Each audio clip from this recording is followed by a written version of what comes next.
ಲೋಕಸಭಾ ಎಲೆಕ್ಷನ್ಗೆ ಬಳ್ಳಾರಿ ಕಣ ಈಗ ರಂಗೇರಿರುವಂತದ್ದು. ಈ ನಿಟ್ಟಿನಲ್ಲಿ ಸಾಕಷ್ಟು ಸ್ಟ್ರಾಟಜಿಗಳು ಕೂಡ ನಡೀತಿರುವಂತದ್ದು. ಜೊತೆಗೆ ಕಾಂಗ್ರೆಸ್ನಿಂದಲೂ ಕೂಡ ಇವತ್ತು ಒಗ್ಗಟ್ಟಿನ ಪ್ರದರ್ಶನ ಆಗಿರುವಂತದ್ದು. ಜೊತೆಗೆ ನಮ್ಮ ಜೊತೆಗೆ ಈಗ ಮಾತನಾಡೋಕೆ ಸಚಿವ ನಾಗೇಂದ್ರ ಅವರು ಕೂಡ ಇರುವಂತದ್ದು. ಅವ್ರನ್ನೂ ಕೂಡ ಮಾತಾಡ್ತೀನಿ. ಸರ್, ಈ ಬಾರಿಯ ಚುನಾವಣೆ ಹೇಗಿದೆ ಸರ್ ಬಳ್ಳಾರಿಯಲ್ಲಿ? ಅಂದ್ರೆ ಒಂದ್ ಕಡೆ ಬಿಜೆಪಿ ಮತ್ತೆ ಕಾಂಗ್ರೆಸ್ ನೇರಿನ ಕಣದಲ್ಲಿ ಯಾವ ತರ ಸ್ಟ್ರಾಟಜಿಗಳು ವರ್ಕ್ ಆಗುತ್ತೆ ಸರ್? ಬಳ್ಳಾರಿಯ ಚುನಾವಣೆ ಈಗಾಗಲೇ ಕೂಡ ಸೂರ್ಯ ಯಾವ ರೀತಿ ತಾಪಮಾನದಿಂದ ಕಾವೇರಿದ ಅದೇ ರೀತಿ ಆಗಿದೆ. ಇವತ್ತು ಬಹುಶಃ ಬಿಜೆಪಿ ವರ್ಸಸ್ ಕಾಂಗ್ರೆಸ್ ಇದ್ದಾಗ ಇವತ್ತು ಈ ಬಾರಿ ಚುನಾವಣೆ 2024ನೇ ಚುನಾವಣೆ ನಮ್ಮ ಅಭ್ಯರ್ಥಿ ಇವತ್ತು ನಮ್ಮ ಉಮೇದುವಾರಿಯಾಗಿರುವಂಥ ನಮ್ಮ ಅಭ್ಯರ್ಥಿ ತುಕಾರಾಮ್ ಅವರು ಕೂಡ ಭಾಳಷ್ಟು ಸಮರ್ಥರಿದ್ದಾರೆ.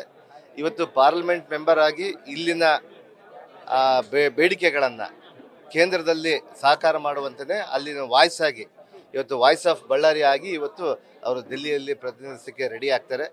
ಖಂಡಿತವಾಗಿ ಕೂಡ ಇವತ್ತು ಈ ಬಾರಿ 2024ನೇ ಚುನಾವಣೆಯಲ್ಲಿ ನಮ್ಮ ಅಭ್ಯರ್ಥಿ ಮಾನ್ಯ ತುಕಾರಾಮ್ ಅವರು ಗೆದ್ದು ಬರೋದು ಭಾಳ ಖಂಡಿತವಾಗಿದೆ. ಇವತ್ತು ಈ ಕಾವು ಇವನ್ನೆಲ್ಲ ನೋಡಿದ್ರೆ ಇವತ್ತು ಬಹುಶಃ ಈ ಕಾವೆಲ್ಲ ಬದಿಗೊತ್ತಿ ಇವತ್ತು ನಮ್ಮ ಗೆಲುವು ನಿಶ್ಚಿತ ಅನ್ನುವಂಥ ವಿಚಾರವನ್ನು ತಿಳಿಸ್ಲಿಕ್ಕೆ ಇಷ್ಟಪಡ್ತೀನಿ. ರಾಮುಲು ಅವರು ಒಂದು ಭಾಷಣದಲ್ಲಿ ಪದೇ ಪದೇ ಹೇಳ್ತಾರೆ, ಈಗ ಕೆಲವೊಂದು ಷಡ್ಯಂತ್ರ ಮಾಡ್ತಾ ಇದ್ದಾರೆ, ನನ್ನ ಸೋಲ್ಸೋಕೆ ಗ್ರಾಮ ಪಂಚಾಯತಿ ಮಟ್ಟದಲ್ಲೂ ಕೂಡ ಸಚಿವರನ್ನಾಗ್ತಾ ಇದ್ದಾರೆ ಅನ್ನೋದು.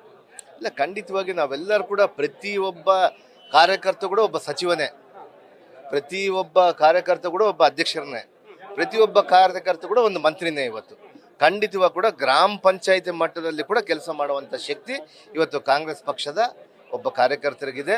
ಇವತ್ತು ಬಹುಶಃ ಅವರು ಮಂತ್ರಿಗಳೇ ಬಂದು ಓಡಿಸ್ಬೇಕಂತ ಹೇಳಿಲ್ಲ, ನಾವೆಲ್ಲ ಕೂಡ ಸಮರ್ಥರಾಗಿ 6 ಶಾಸಕರು ಇದ್ದೀವಿ ನಾವು ಬಳ್ಳಾರಿ ಜಿಲ್ಲೆಯಲ್ಲಿ. 6ಕ್ಕೆ 6 ಶಾಸಕರಲ್ಲ, ನಮ್ಮ ಸ್ವತಂತ್ರ ಶಾಸಕರು ಕೂಡ 8ಕ್ಕೂ 8 ಕ್ಷೇತ್ರದಲ್ಲಿ ಕೂಡ ನಮ್ಮ ಶಾಸಕರೇ ಅಂತ ಭಾವಿಸಿ ನಾವು ಈ ಬಾರಿ ಕೆಲಸ ಮಾಡ್ಕೊಂಡು ಹೋಗ್ತೀವಿ. ಗ್ರಾಮ ಪಂಚಾಯತಿ ಮಟ್ಟದಲ್ಲಿ ಕೂಡ ಕೆಲಸ ಮಾಡ್ಕೊಂಡು ಹೋಗಿ ಇವತ್ತು ಬಿಜೆಪಿಯನ್ನ ರಾಮುಲು ಅಂತ ನಾವು ನೋಡೋದಿಲ್ಲ, ಇವತ್ತು ಬಿಜೆಪಿಯನ್ನ ಸೋಲಿಸಬೇಕನ್ನುವಂಥ ವಿಚಾರವನ್ನು ನಾವು ನೋಡ್ತೀವಿ. ಅಂದ್ರೆ ನೀವೇನಾದ್ರೂ ಷಡ್ಯಂತ್ರಗಳಾಗ್ತಾ ಇದ್ದೇವೆ ಸರ್? ಅವರು ಕಾಂಗ್ರೆಸ್ ಅವರು ಷಡ್ಯಂತ್ರ ಮಾಡ್ತಾ ಇದ್ದಾರೆ, ನನ್ನ ರಾಜಕೀಯವಾಗಿ ಮನೆ ಕಳಿಸ್ಬೇಕನ್ನೋ ನೋಡ್ತಾ ಇದ್ದಾರೆ. ಖಂಡಿತವಾಗಿ ಇವತ್ತು ಅವ್ರನ್ನ ಸೋಲಿಸ್ಬೇಕಾದ್ರೆ ಅದು ಷಡ್ಯಂತ್ರ ಹೆಂಗಾಗುತ್ತೆ? ಇವತ್ತು ಬಹುಶಃ ಇವತ್ತು ಸೋಲನ್ನು ಕಂಡಾಗ ಇವತ್ತು ಅದು ಷಡ್ಯಂತ್ರ ಅಂತ ಹೇಳ್ತಾರೆ. ಇವತ್ತು ಅವರು ಕಾರ್ಯವೈಖರಿ, ಅವ್ರ ಕೆಲಸ, ಅವ್ರು ಆಲ್ರೆಡಿ ಲೋಕಸಭಾ ಸದಸ್ಯರಾಗಿದ್ದರು, ಅವ್ರಿಗೆ ಗ್ಯಾರಂಟಿ ಇರಬೇಕಲ್ಲ ನಾವು ಗೆಲ್ತೀವಿ ಅನ್ನುವಂಥವ್ರು. ಅವ್ರ ಕೆಲಸ ಏನಿದೆ? ಶೂನ್ಯ ಇದೆ. ಇವತ್ತು ಅವರು ಲೋಕಸಭಾ ಸದಸ್ಯರಾಗಿ ಈ ಜಿಲ್ಲೆಗೆ ಶೂನ್ಯವನ್ನು ಕೊಡುಗೆ ಕೊಟ್ಟಿದ್ದಾರೆ, ಮತ್ತೊಮ್ಮೆ ಶೂನ್ಯ ಕೊಡ್ಲಿಕ್ಕೆ ಹೋಗ್ತಾ ಇದ್ದಾರೆ. ಅದಕ್ಕೆ ಜನ ಮೆಚ್ಚೋದಿಲ್ಲ. ಇವತ್ತು ಪಂಚಾಯತ್ ಮಟ್ಟದಲ್ಲಿ ಕೂಡ ಅವ್ರಿಗೆ ವಿರುದ್ಧ ಯಾಕೆ ಆಗಿದೆ ಅಂದರೆ ಇದೇ ಕಾರಣಕ್ಕೇ.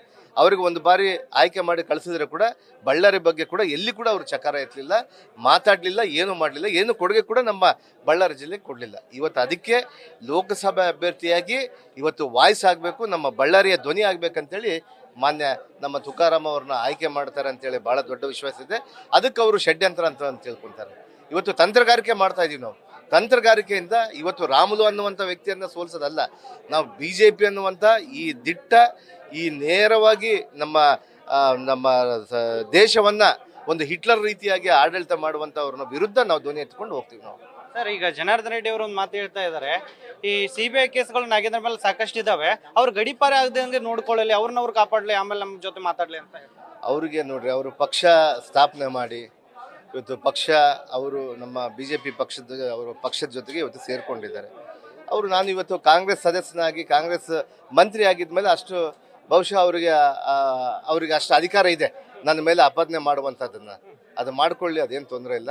ಬಟ್ ಅವರು ಇವತ್ತು ಪಕ್ಷ ಬಿಟ್ಟು ಅವರು ಪಕ್ಷವನ್ನು ವಿಲೀನ ಮಾಡಿದಾರಲ್ಲ, ಬಿಜೆಪಿ ಪಕ್ಷದಲ್ಲಿ ಹೋದ್ರೆ ಅವ್ರಿಗೆ ಒಳ್ಳೇದಾಗುತ್ತೆ ಅಂತೇಳಿ ಅವ್ರ ಭಾವನೆ ಇದೆ.